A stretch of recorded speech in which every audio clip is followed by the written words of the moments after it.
Hi all, welcome to my YouTube channel. എല്ലാവർക്കും Ancy tech YouTube ചാനലിലേക്ക് സ്വാഗതം. നമ്മൾ കേരള PSCയുടെ ഇൻഡസ്ട്രിയൽ എക്സ്റ്റൻഷൻ ഓഫീസറിൻ്റെ എക്സാം ഡേറ്റ് വന്നിട്ടുണ്ട്.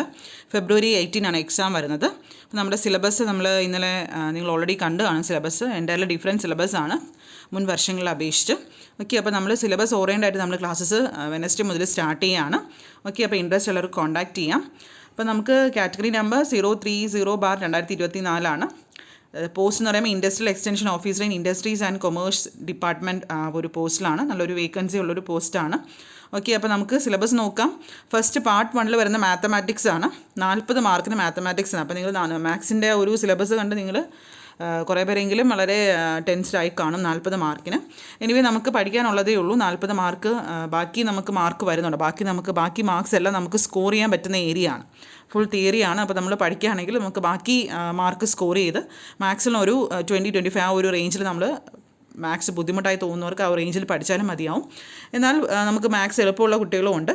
40 മാർക്ക് സ്കോർ ചെയ്യാൻ കഴിവുള്ള കുട്ടികൾക്കും ഇത് നല്ല യൂസ്ഫുൾ ആണ് ഈ ഒരു സിലബസ് എന്ന് പറയുന്നത്. ഓക്കെ, ഫസ്റ്റ് മൊഡ്യൂൾ 1 വരുന്ന 8 മാർക്ക് ലീനിയർ ആൾജിബ്രയാണ്. ഇപ്പോൾ ഇത് നോക്കുകയാണെങ്കിൽ കുറച്ച് കമ്പാരിറ്റീവ്ലി കുറച്ച് ഈസി ആയിട്ടുള്ള മൊഡ്യൂളാണ് ഫസ്റ്റ് മൊഡ്യൂൾ വരുന്നത്. ഡയറക്റ്റ് നമ്മുടെ മെട്രിക്സ്, ഡിറ്റർമിനൻസ് അതൊക്കെയാണ് വരുന്നത്. റാങ്ക്, ഐഗൻ വാല്യൂസ്, ഇത് കുറച്ച് ഈസി ഉള്ളൊരു മൊഡ്യൂളാണ് 8 മാർക്ക്.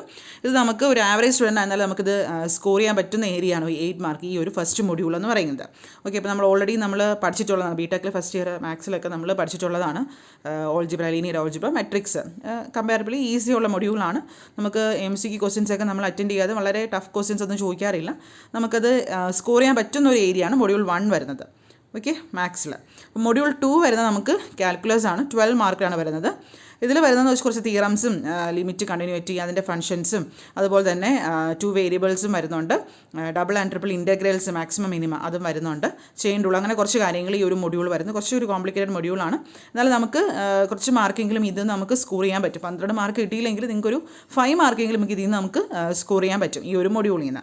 പഠിക്കുകയാണ് മീൻ വാല്യൂ തിയറംസ് ഒക്കെ ചിലപ്പം തിയറമായിട്ട് തന്നെ ചോദിക്കാറുണ്ട്. ഓക്കെ, അപ്പം സിമ്പിൾ പ്രോബ്ലംസ് ഒക്കെ നമുക്ക് അറിയാമല്ലോ. MCQ ക്വസ്റ്റ്യൻസ് ആകുമ്പോൾ വളരെ ഹാർഡ് പ്രോബ്ലംസ് ഒന്നും അങ്ങനെ ചോദിക്കാറില്ല. അപ്പോൾ ആ ഒരു ഏരിയ വെച്ച് പഠിക്കുകയാണെങ്കിൽ, ഒരു ഐഡിയ വെച്ച് പഠിക്കുകയാണെങ്കിൽ നിങ്ങൾക്കത് സ്കോർ ചെയ്യാൻ പറ്റുന്ന ഏരിയയാണ് ഈ ഒരു മൊഡ്യൂൾ. മൊഡ്യൂൾ 3 വരുന്ന 4 മാർക്കിനാണ് ഓർഡിനറി ഡിഫറൻഷ്യൽ ഇക്വേഷൻ. ഇതിൽ നമുക്ക് first order, second order linear equations with constant coefficients, Euler coach equations, initial and boundary value problems. ഇതും ചെറിയ മൊഡ്യൂളാണ്, എന്നാലും നമുക്ക് സ്കോർ ചെയ്യാൻ പറ്റുന്ന ഒരു മൊഡ്യൂൾ തന്നെയാണിത്. ഓക്കെ, മൊഡ്യൂൾ 4 12 മാർക്കിനാണ് വരുന്നത്. Probability and സ്റ്റാറ്റിക്സിസ്. പ്രോബബിലിറ്റി നമുക്കറിയാം, നമ്മൾ 8th സ്റ്റാൻഡേർഡ് മുതൽ പ്രോബബിലിറ്റി നമ്മൾ പഠിക്കുന്നുണ്ട്. CBSE 8th സ്റ്റാൻഡേർഡ് മുതൽ നമ്മൾ പ്രോബബിലിറ്റി ആൻഡ് സ്റ്റാറ്റിക്സ് ബേസിക്സ് മുതൽ പഠിക്കുകയാണ്. അത് മുതൽ പിന്നെ അതുപോലെ നമ്മുടെ എഞ്ചിനീയറിംഗ് സെക്കൻഡ് ഇയർ വരെ നമ്മൾ ഈ പ്രോബബിലിറ്റി ആൻഡ് സ്റ്റാറ്റിക്സിസ് പഠിക്കുന്നുണ്ട്. ഓക്കെ, അപ്പം ആ ഒരു നമ്മൾ ഒരു 10th സ്റ്റാൻഡേർഡ് പഠിച്ച ഒരു മോഡലിൽ പഠിച്ചാൽ പറ്റത്തില്ല.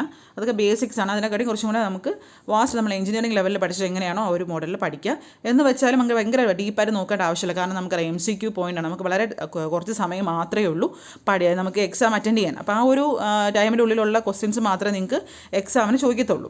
അപ്പോൾ മീന്, മോഡ്, മീഡിയ ഇതൊക്കെ നമ്മുടെ പഴയ തന്നെയാണ്. സ്റ്റാൻഡേർഡ് ഡീവിയേഷൻ ഇതെല്ലാം നമ്മുടെ പഴയ ക്ലാസ്സിൽ നമ്മൾ പഠിച്ച കാര്യങ്ങളൊക്കെ തന്നെയാണ്. പിന്നെ പ്രോബബിലിറ്റി വരാണെങ്കിലും കുറച്ച് കോംപ്ലിക്കേറ്റഡ് ആയിട്ട് കുറച്ച് പോർഷൻസ് ഉണ്ട്. അത് നമുക്ക് സ്കോർ ചെയ്യാൻ പറ്റുന്ന ഏരിയ തന്നെയാണ്, മീൻ, വേരിയൻസ് ഒക്കെ. ഓക്കെ, പിന്നെ ബൈനോമൽ ഡിസ്ട്രിബ്യൂഷൻ, പോയിസൺ ഡിസ്ട്രിബ്യൂഷൻ, അത് കുറച്ച് ടഫ് വരുന്ന ഏരിയ ആണ് വരുന്നത്. ഓക്കെ, എന്നാലും നമുക്ക് ഇതിൽ നിന്ന് 12 മാർക്ക് ആണെങ്കിൽ നമുക്കൊരു 8 മാർക്ക് നമുക്ക് ഇതിൽ നിന്ന് നിങ്ങൾക്ക് ഒരു ആവറേജ് സ്റ്റുഡൻ്റ് ആയിരുന്നാലും പോലും സ്കോർ ചെയ്യാൻ പറ്റുന്ന ഒരു മൊഡ്യൂളാണിത്. ഓക്കെ, പിന്നെ മൊഡ്യൂൾ 5 വരുന്ന 4 മാർക്ക് ന്യൂമറിക്കൽ മെത്തേഡ്സ്.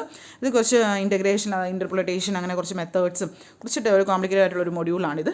എന്നിരുന്നാലും നമുക്കൊരു 1 മാർക്കെങ്കിലും ഈ ഒരു മൊഡ്യൂൾ നമുക്ക് സ്കോർ ചെയ്യാൻ പറ്റും. ഓക്കെ, അപ്പോൾ നമുക്ക് മാത്സ് നിങ്ങൾ സിലബസ് കണ്ടിട്ട് നിങ്ങൾ ഒത്തിരി വെറീഡ് ആവേണ്ട ആവശ്യമില്ല. 40 മാർക്ക് മാത്സ് ആണല്ലോ എന്ന് വെച്ച് കുറേ പേര് ഒരു കോൺഫിഡൻസ് നിങ്ങൾ അങ്ങ് പോയതായിട്ട് എനിക്ക് തോന്നുന്നതാണ്. 40 മാർക്ക് എങ്ങനെ മാത്സ് സ്കോർ ചെയ്യും? നിങ്ങൾ ഒരു കണക്കിലും വെറിയാവേണ്ട ആവശ്യമില്ല. നമുക്കത് ഒരു 40 മാർക്കിൽ നമുക്ക് വേണമെന്നില്ലല്ലോ. നമുക്കൊരു എങ്ങനെ പോയാലും നമുക്ക് 25 മാർക്ക് നമുക്ക് ഇതിൽ നിന്ന് നമുക്ക് സ്കോർ ചെയ്യാൻ പറ്റും മാത്സിൽ നിന്ന്. ഓക്കെ, പിന്നെ വരുന്ന മൊഡ്യൂൾ എന്ന് പറയുന്നത് നമുക്കറിയാം നമ്മുടെ ഫിസിക്സ് ആണ്. പാർട്ട് 2 എഞ്ചിനീയറിംഗ് ഫിസിക്സ് ആണ് വരുന്നത്. ഇതൊക്കെ ഈ മൊഡ്യൂളൊക്കെ നിങ്ങൾ പഠിക്കുന്നത് 30 മാർക്ക് നമുക്ക് പഠിച്ചേ പറ്റത്തുള്ളൂ. കാരണം തിയറിയാണ് വരുന്നത്. അത് നമുക്ക് സ്കോർ ചെയ്യാൻ പറ്റുന്ന ഏരിയ ആണ് ഇതെല്ലാം. തിയറി ആകുമ്പോൾ നമ്മൾ ഓൾറെഡി നമുക്ക് KSEB അങ്ങനത്തെ എക്സാംസ് ഒക്കെ നിങ്ങൾ ഓവർസിയർ അങ്ങനത്തെ എക്സാംസ് ഒക്കെ പ്രിപ്പയർ ചെയ്ത് നമുക്കറിയാം തിയറി എങ്ങനെ പഠിക്കണമെന്ന്.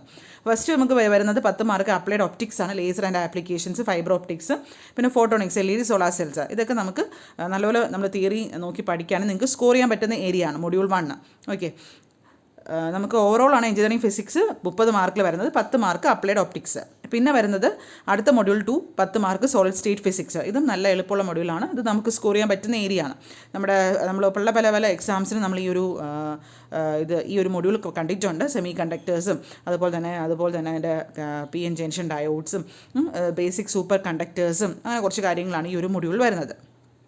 മൊഡ്യൂൾ 3 വരുന്ന അക്വസ്റ്റിക്സ്, ഇത് 10 മാർക്കിന്. ഇതും ഈസി മൊഡ്യൂൾ തന്നെയാണ്. അൾട്രാസോണിക്സ് ആപ്ലിക്കേഷൻസ്, സോണാർ, മെഡിക്കൽ ആപ്ലിക്കേഷൻസ്, ഇതൊക്കെ നമുക്ക് തിയറി ആയതുകൊണ്ട് നമുക്ക് വലിയ അങ്ങനെ പ്രോബ്ലംസ് ഈ ഒരു ഏരിയയിൽ നിന്ന് വരത്തില്ല.